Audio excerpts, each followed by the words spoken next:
Les équipes de SNCF Gare et Connexion accueillent des millions de spectateurs durant les Jeux Olympiques et Paralympiques de Paris 2024.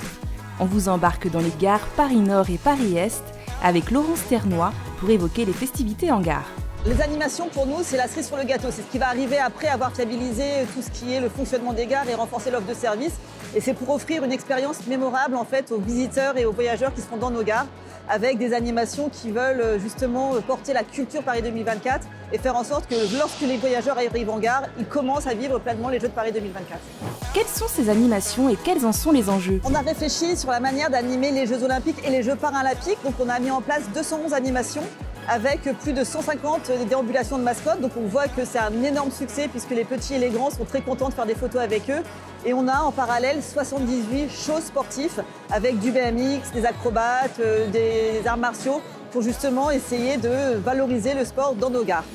Des services innovants sont aussi proposés. Lesquels? Nos VJOP ne parlent pas tous les langues et on sait qu'un tiers des spectateurs vont venir de l'étranger, notamment de contrées un peu éloignées. On a mis en place Trad SNCF, qui est un outil qui permet de dialoguer avec l'ensemble des visiteurs en 130 langues. On a aussi ici en gare de Paris-Nord la borne interactive qui est basée sur des technologies d'IA générative, sur la base d'avatars issus de nos athlètes SNCF pour informer sur comment je me rends à un site, quels sont les services en gare, mais aussi quels sont les points d'intérêt en Ile-de-France. Quel sera l'héritage laissé par ces Jeux de Paris 2024? On a beaucoup travaillé sur les méthodes de travail, sur les process, sur les outils, sur les formations pour les rendre les plus collaboratifs possibles. Donc tout cet héritage va être très utile sur les futurs projets, qu'ils soient plus petits ou différents. Donc on va vraiment travailler différemment, je pense. Et la gouvernance qui a été mise en place de manière dédiée, qui permettait d'avoir des instances très resserrées pour tenir un planning, ça aussi je pense qu'on a vraiment beaucoup appris sur le sujet et ce sera définitivement acquis dans toutes les équipes Gare et Connexion. Nous sommes au cœur des Jeux Olympiques et Paralympiques de Paris 2024.